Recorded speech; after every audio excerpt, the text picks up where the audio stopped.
49ers star wide receiver Brandon Aiyuk has now officially requested a trade, and general manager Joe Ortiz should be on the phone to see if a deal could be made.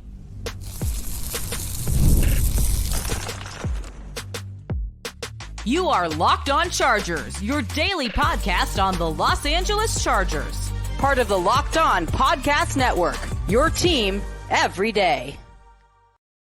What is up, and welcome into the Locked On Chargers podcast. I'm your host, Daniel Wade, joined as always by my co-host, David Drogemeyer, and we've been covering the Chargers now for 9 seasons, but this is our 7th year as the host of the Locked On Chargers podcast, bringing you your team every day. Thank you to the everydayers out there for making us your first listen, and to make sure that you never miss the show, go subscribe or follow for free on the Locked On Chargers YouTube channel and listen wherever you get your podcast from. David, what do we got today?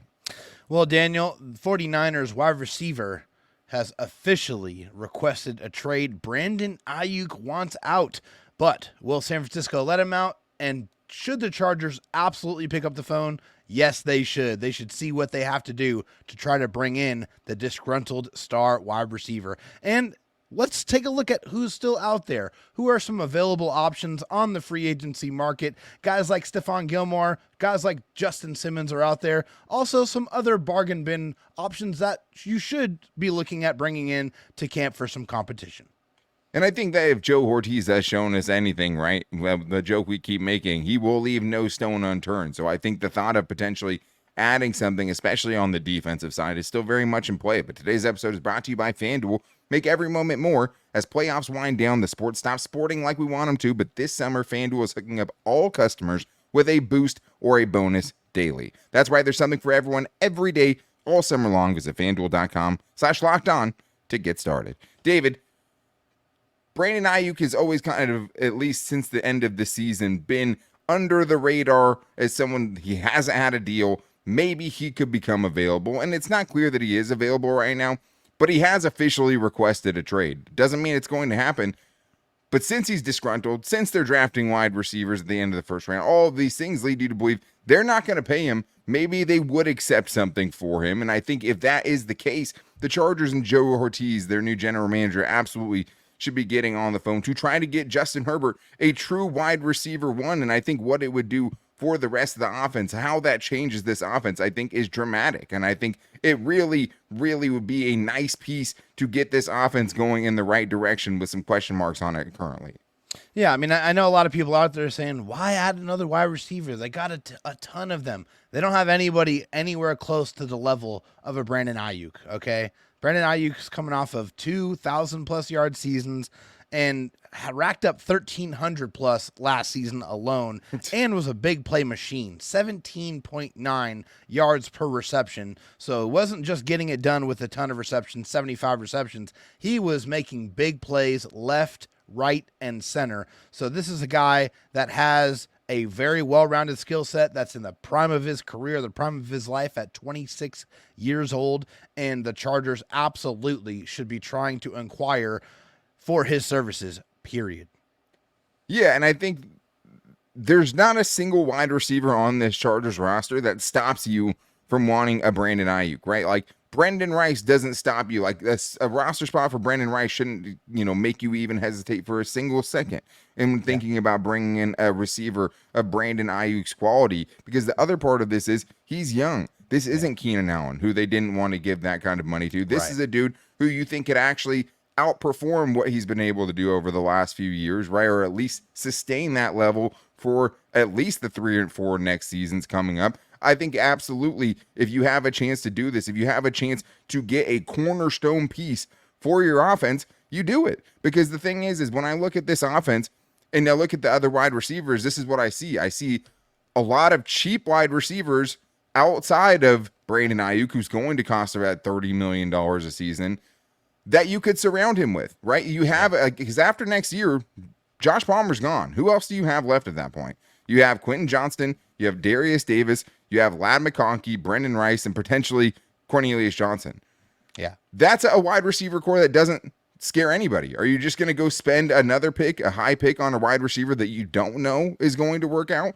Or would you rather spend a valuable draft resource, but know what you're getting a known quantity, right? And yes, he's in Kyle Shanahan's offense, which is going to maximize players, but he's also playing with Brock Purdy as his quarterback. So if you don't think that Justin Herbert and Brandon Aiyuk could sustain the level of success that he had last year, I don't know what to tell you, because I absolutely do think that. And I think that if you have 3 cornerstone contracts that you want to give out, if you're going to pay 3 guys offensively at a premier level, give me Justin Herbert, give me Rashawn Slater with an extension, and give me Brandon Aiyuk and build around that, because I absolutely think that could be a core of a championship level offense.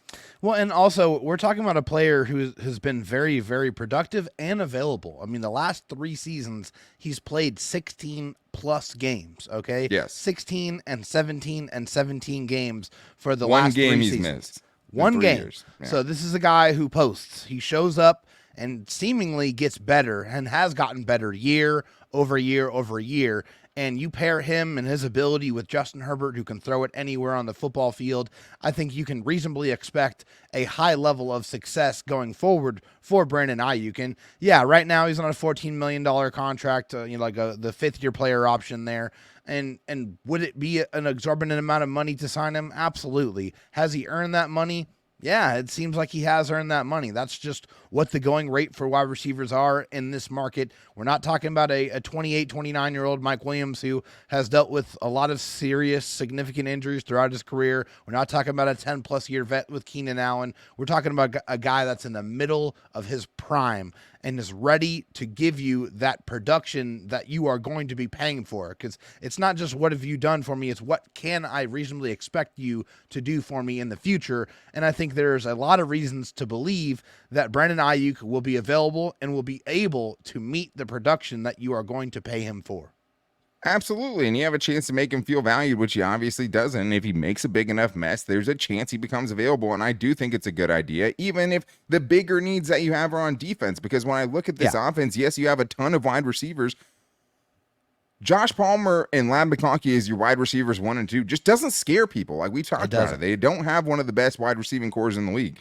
Now, if Joshua Palmer and Ladd McConkey are your wide receivers 2 and 3, that's a completely different looking offense. It is. That's an offensive arsenal to be scared of to me, right? Because you have the guy with Brandon Aiyuk that is going to command that attention and open things up, and also let your young receivers grow into the roles they're eventually going to have and not need Ladd McConkey to be wide receiver 1 in year 1. To me, it's that simple, and that's exactly why I would do it. Get talent if talent's available. If you have a premier talent that's out there and you're Joe Ortiz, go get him. I mean, to me, it's that simple. And then it just becomes a question of what are you willing to give up for him? And I think that's it's tough, right? Because you want to keep your first round picks and stuff like that. At the end of the day, though, you're talking about a really big wide receiver who's probably going to cost somewhere in between what Stephon Diggs went for, which was basically a 2nd round pick for Diggs and a 5th and a 6th, and what Tyreek Hill went for, which is a 1st, a 2nd, a 5th and a 6th, or 4th and a 5th, somewhere around that. So it's going to cost around a 1st round pick no matter what. Are you willing to give it up to get somebody of this caliber? Yeah, so for me, I am. I think when I'm looking at when I'm looking at compensation that I would feel comfortable with, I pay attention to the fact that the Chargers are scheduled to get 3 comp picks next year, a 5th and 2 6th. I'm willing to give a 2nd round pick and one of the 5th round picks in hopes that we can make that deal and get that deal done. I feel like that's pretty close to the compensation that it would take, and I feel like if they say yes, then I am jumping for joy. I mean, that's right around the level of compensation I want to give, because I want to keep my 1st round pick, because the Chargers desperately need to get a corner or get a defensive line very early in that 1st round next year. Yeah. I want to keep that ability and that availability open for them to do that. So a 2nd and a 5th is where I'm at. I would do that in a heartbeat. Another thing I would consider, maybe a 2026 1st round pick. I don't know how interested they'd be in for what they think their window is in San Francisco. You have a cheap quarterback for the foreseeable future, at least the next couple of years with Brock Purdy. He's not costing anything. That window should be open for them and Kyle Shanahan, because your 2025 1st round pick, at least trajectory wise, is probably going to be a better pick for the Chargers than what you're hoping in 2026. By 2026, you're hoping the Chargers are picking in the late 20s, right? Yeah. It's Jim Harbaugh time. It's Justin Herbert. I mean, you're 30s, hoping by exactly. You are exactly, but late 20s at the most, right? So it's like, hey, if you're telling me potentially a late 20s pick in 2026, if they jump on that just to see a first round pick and to say, I got a first round pick back, go for it. If you want to send a second in 2025 and a third in 2026, right? Maybe even a second and a fifth or sixth this year, since you have those compensatory picks, and then throw in another 2026 pick. I think there's a way to make it work without a first round pick. If I'm sending a first round pick, hey, maybe they jump on the chance to take one in 2026, right? Another unknown, but you're getting a first round pick out of it, and I would absolutely do it for Brandon Aiyuk. But the bigger issues do reside on the defense. The good news is there's still some big fish out there defensively, and I think if the Chargers were to go get someone like a Stephon Gilmore, that would dramatically change how I feel about this defense right now, and I think make them so much more competitive. So we're going to talk about him and another big fish in Justin Simmons and much more in today's Locked On Chargers podcast. First, I need to tell you guys about FanDuel, though, because I love sports. I love them so much, and I never want them to stop. But as the playoffs wind down, we get fewer games, and the sports aren't sportsing like I want them to. But FanDuel lets me keep the sports going whenever I want. And all I have to do is open up the app, dream up bets anytime I'm in the mood. And this summer, FanDuel is hooking up all customers, not just new customers, with a boost or a bonus daily. That's right. There's something for everybody, every day, all summer long. And for me, it's summer, which means baseball, but also you have the Open this weekend, a major golf championship where you can get some great odds on guys you feel good about this week, or just go Scotty Scheffler because he wins everything. But this is a Chargers podcast, and you can always still get in on the action, even at this point on FanDuel with the Chargers. And I do think we've talked about it before, the Chargers have a great chance of making the playoffs. You can get that at plus 106 going into the season, and that could change dramatically as it gets closer. And if you think they're going to go over 9.5 wins, you can get that at plus 138 right now, which I love that bet as well. So head over to FanDuel.com/lockedon. Start making the most out of your summer. FanDuel, official sports betting partner of Major League Baseball. David, let's talk about some big fish that are available that would not cost any draft compensation. And the secondary market has been a little bit sluggish during this offseason. To see the names that are still out there and available is surprising. And there's a couple guys that slip through the cracks every season, seemingly. But this year, the one that's definitely piquing my interest right about now is Stephon Gilmore, who's still available, who cost $10 million last year and still played at a really, really high level. And I think for the Chargers defensively, if there's a way to still add a premier defensive player at this time of the offseason, there's nobody in that cornerback room that Stephon Gilmore isn't better than, first of all. Let's put it right there. Yeah. There's nobody in that cornerback room that should stop you from going after someone like Stephon Gilmore. And if you went and made a move like this, if you went and got a big fish like a Stephon Gilmore, it gives you so much more defensively to feel good about. Because, again, you know, Christian Fulton as your CB2 or even Asante as your CB2, that's okay, right? If they're your CB3 and that's your first guy off the bench, you're feeling really, really good about that, right? So I do think it gives you some flexibility to give someone like this. It definitely keeps giving you depth, which the Chargers have done a good job of building during this offseason, one of the better jobs we've seen in a very long time. And I think they could make a splash with Stephon Gilmore, and I would absolutely love it. I would absolutely love it as well. I mean, we're talking about a guy here who is a longtime vet in the NFL, a 12-year veteran. Yes, he's 33 years old, but he did not really have any drop-off at all last year. I mean, the last 6 years, he's had a defensive grade over 60, and a lot of those were 70 plus. So Stephon Gilmore, a bigger, more physical corner, a guy who likes to, you know, loves those one-on-one situations. He gets up for it. He's competitive, and he wins a lot of those battles. So I think this is a guy that the Chargers would absolutely be able to utilize. It would improve the quality, the top-end depth of their cornerback room, and give them somebody who, you know, has a propensity to take the ball away. He has 31 interceptions in his career, and I feel like this is a guy that I don't understand why the Chargers haven't tried to offer him a contract up to this point. And, you know, even he said recently, he's like, there is not 64 other corners in the league that are better than I am. And right. And I agree with him. And there's not one on the Chargers roster either, right? And there isn't, right. Yeah. So the Chargers should be picking up the phone. They should be talking to him. I know he's like, hey, you know, we'll see what's going to happen in training camp. We'll see, you know, how these teams feel about who they have after they get a chance to look at them in pads, and I understand that. But I feel like Stephon Gilmore's game the last few years should have already spoken for what the availability looks like in comparison to what he brings to the table.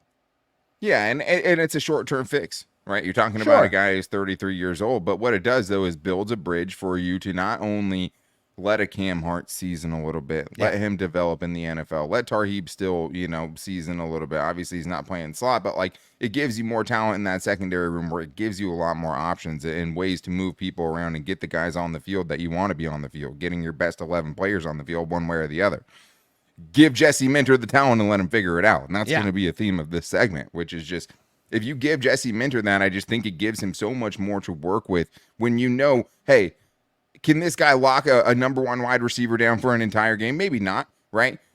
But I'm not super worried about it, and I know he's probably not going to get absolutely roasted. So it gives me so much more on the other, 90% of the field where I can work with, and I feel really good about what's going on over here, and I don't have to worry about that too much. I also think another just thing I love about him, right? Super reliable outside run defender, something that has absolutely crushed the Chargers in recent years. You're talking about a dude who missed just 6.8% of his tackles last year. Hallelujah. Also, and combine that with allowing a completion percentage against of 54.9%, a passer rating allowed of 83.3. There's not really a place that you look at in his game that he has obvious flaws at this point, even as his age. Are you taking a risk with a player like this? Sure. But right now, what are you saving the money for? Like rollover cap for 2025? You have plenty of cap space in 2025. Yeah, you're going to have around $50 million. This isn't going to eat into that, right? And this is also a guy that you sign him to a one-year contract. He could turn around and potentially get you a compensatory pick in 2025. So I think there's a lot of reason to do it. He is a top-flight player still at this point, and I think it makes a lot of sense. And they should do it, and potentially could do it, right? Whereas Justin Simmons is available, but I just don't feel like they would do it. Like, I think they showed how they felt about, Alohi Gilman and signed him to kind of starter money there. At the same time, though, David, like if you're talking about just adding talent and letting Jesse Minter figure it out, Justin Simmons is out there, man, and he makes your defense better. He helps you win more games in 2024. And if you're if you're in win now mode, Justin Simmons helps you, even if he doesn't seem like it's the biggest need. Yeah, I mean, I agree. I mean, he definitely could help you. 6'2", 202, 30 years old here, 8-year veteran in the NFL, 12 games played in every single year that he's been in the NFL. So he has been pretty durable. Even last year in 2023, 67 tackles, 2 forced fumbles, 3 touchdowns, 3 interceptions, 16 interceptions in his last 4 seasons. So, and also pretty well rounded as far as a run defender, a 77.6 run defensive grade according to PFF, 72.1 tackle grade, reception percentage allowed of only 63.9%. But, he's going to command some top dollar. He's probably looking for a contract in, the $10 to $12 million range. And I don't think the Chargers really have the money to be able to invest in that position when they already have a big contract for Derwin and a pretty decent contract for Alohi. So I think for those reasons, it's probably highly unlikely that the Chargers would bring in Justin Simmons. Absolutely. And it's unlikely. At the same time, it doesn't mean that they shouldn't do it, right? It doesn't mean that he wouldn't help them because he would. And I think with both of these guys, this is the thing about the Chargers. You're expecting to be competitive, right? But at the end of the day, you're still talking about a team that's probably hovering around 9 or 10 wins. Having guys like these could make the play that changes your season. Yeah. Period. Get you that extra win. It could, and there's no having a player that, there's not many players that are worth a full win in an NFL season with only 17 games. At the same time, he made the play against you last year, at least in Stephon Gilmore's case, intercepting Justin Herbert at the end of that Cowboys game and locking down, a go-to receiver when they needed him to most. And that's what both of these guys bring. Justin Simmons can make a play on the back end that's going to potentially win you a game. And I think even with Jesse Minter, hey, give him 3 safeties. Let him roll out some 3 safety looks if you want to, right? Because now also you give Derwin a chance to, hey, you don't feel great about what you have going on in the slot? Okay, well now Derwin can play up there and you're not worried about it because you have Justin Simmons and Alohi Gilman on the back end. Yeah. That gives you flexibility. 3 high IQ players to run around and just cause havoc. You're so worried about what's going on back there that you forget that you have Joey Bosa, Tui Tuipulotu, and Khalil Mack coming after you. So, there's ways to make it work. There's ways it could still be a great signing that could really give a boost to this defense, even if you're getting someone that doesn't seem like a huge need because you have one of the best safety duos in the league. Add strength to strength, though. That's what good teams do. And I think in the Chargers case, when you're a borderline playoff team that we're, hopeful that will make the playoffs, a signing like this could make that difference. It doesn't fix your defense. Your defense is going to have flaws either way. But it's one less thing you have to worry about, and one more playmaker you have for Jesse Minter, who's trying to probably work a miracle with this defense, something to work with. And Joe Ortiz is not afraid to add to a position of strength because he already did it with Bud Dupree. Exactly, and I think that similar, obviously Justin Simmons is a starter, right? So you're going to have to have a conversation with Lowy Gilman at that point. But, man, Justin Simmons and Derwin James back there, I love Lowy Gilman. He had a great season. It's not that. And it doesn't mean he wouldn't still have a big role on the defense. Sure. But those are unlikely signings, money-wise.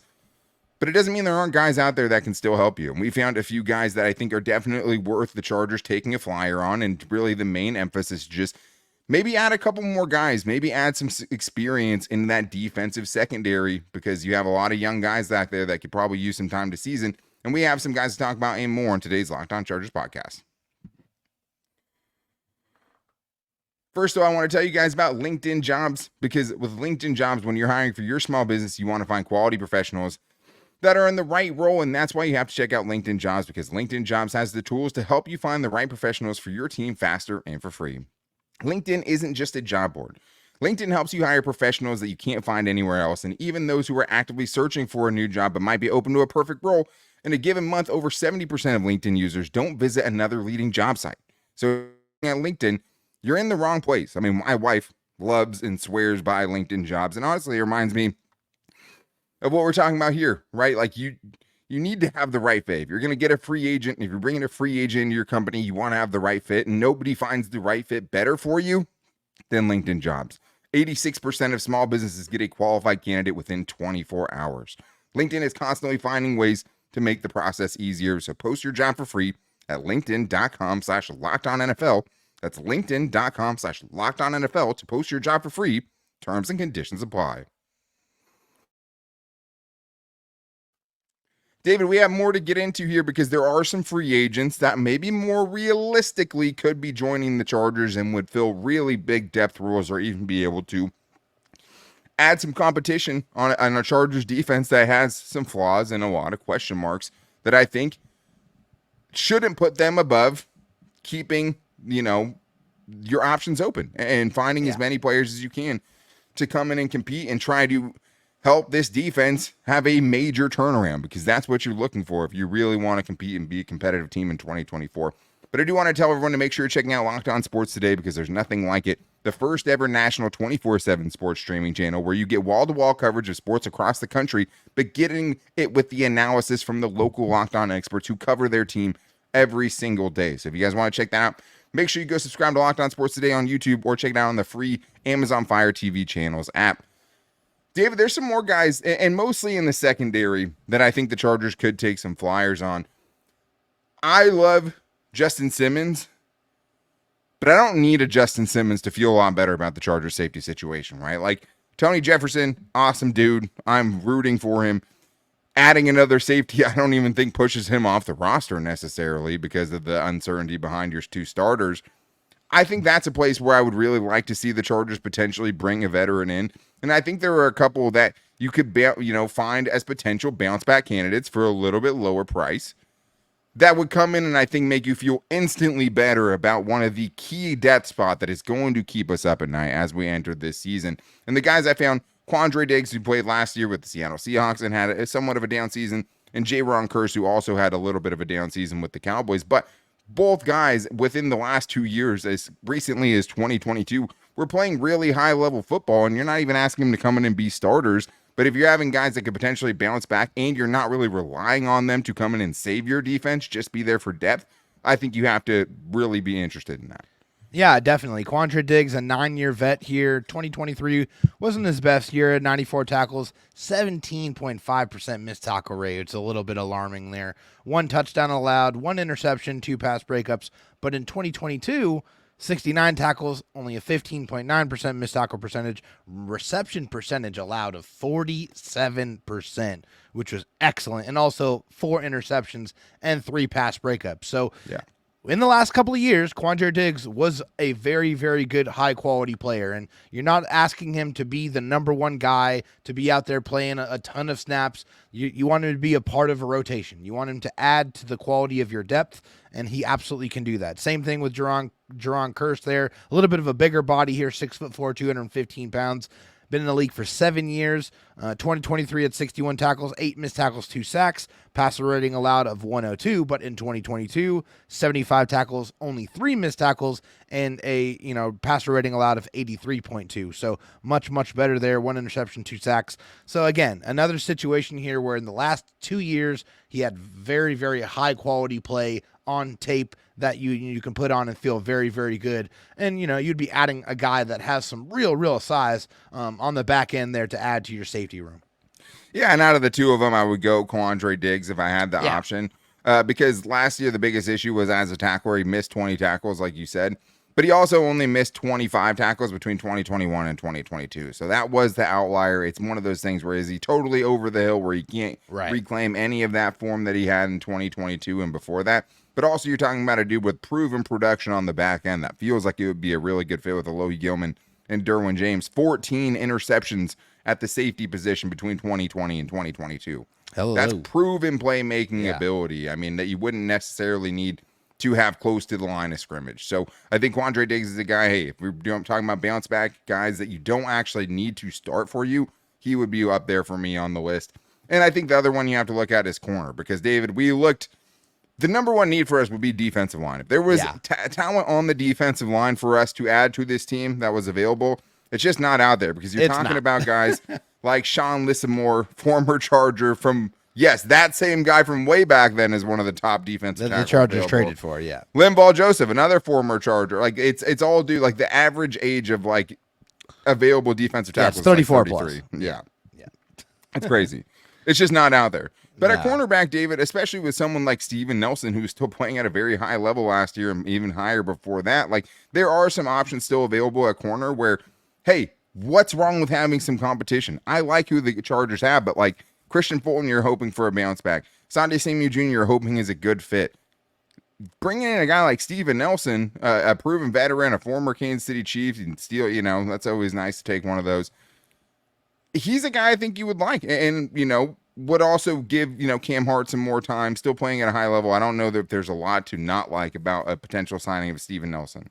Yeah, with Steven Nelson and our last guy, Dory Jackson, Steven Nelson is my top option. He's the guy I really don't understand why he's still available. When you look at what he's done, 2023, 1,192 snaps, 950 plus snaps for the 6th consecutive seasons, which is absolutely insane. And also has experience outside, 1,001 snaps at outside corner, 61 tackles, only 7 missed tackles, 4 interceptions, 6 pass breakups, and he only allowed 1 touchdown all season long. Still playing at a very, very high level at 31 years old. I don't know why Steven Nelson is still without a job with those type of production stats. I just don't get it. And I don't feel like this is a guy who would be overly expensive, probably somewhere in the $5 to $7 million range, probably would get that deal done. And you bring in a guy who had top level ball production just last season. So you just have to feel really good about what he would be able to bring to the table. And then Adoree Jackson at 5'11", 185 pounds, is 28 years old. Real speed, obviously. He's like a 4.3, 4.4, 40 guy.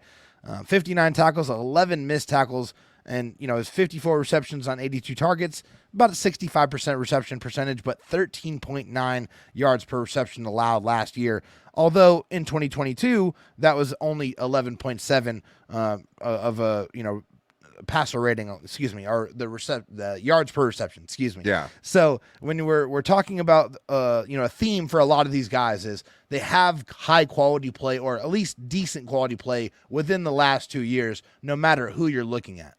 And I think what you're hoping for, right, is that Jesse Minter can be looking at guys like this, and that the front office is putting guys like this in front of Jesse Minter and saying like, hey, does this feel like someone who's over the hill, or does this feel like someone where maybe you would use them a little bit differently and you could get more out of them? Because that is what it is. Like, all of these guys bring strengths in certain parts of their game, and it would be up to Jesse Minter to try to use them in those roles, while you also don't need them to be stalwarts of your defense, right? Yeah. You just need them to fill certain roles, and these are all guys that could come in and fill certain roles and potentially really be great returns on investment. And a lot of these guys, for the prices you get them at, you wouldn't feel that bad if it didn't work out. So I think when you're talking about getting competition, it also sends the message of, hey, we're not just content with who we have. There's nobody that's too big that can't be replaced. There's nobody who can't lose a job by not playing well enough. And I think that's the culture you're trying to instill here. That, hey, if we have a chance to improve this team, we're going to do it. We're not worried about hurt feelings. We're just trying to put the best team out there we possibly can. And I think signings like the ones we're talking about right now,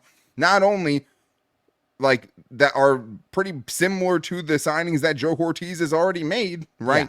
But also I think would continue to spread that message and continue to show you that the Chargers are trying to win this season. And the trajectory might have to, go at a little bit of a slant, but it doesn't mean they're not trying to win now, which is what they told us they were going to do when they got the job. So much to look forward to, and so much time where even more guys will become available as training camp keeps going. And that's something I expect the Chargers to be very active in looking at. But there's still moves to be made. And with Joe Ortiz, I think the great thing is you feel like he's a guy that can actually still do it where maybe you didn't in the past. So that's going to wrap things up for today's show. We still have so much to get into this week. I mean, undrafted free agents that could have a chance to make this roster. We also have guys who are on the roster bubble, a little bit of bubble trouble still. So much to get into. And we still have 2 more shows for you guys this week because it is your team every day. So we'll be back with you guys tomorrow. To make sure you don't miss it, go subscribe or follow for free on the Locked On Chargers YouTube channel and listen wherever you get your podcast from. You can also find the show every day on all of our social media. You can find us on Twitter at LockedOnLAC, my personal Twitter at DanTalkSports, and David at DroTalkSD. You can also find the show on Instagram at Locked On Chargers in our Locked On Chargers Facebook page. We will thank you guys, as always, for joining us for the rest of training camp as things start to heat up next week. We appreciate the everydayers out there, and we'll be back with you guys tomorrow. But until then, take it easy and go Bolts.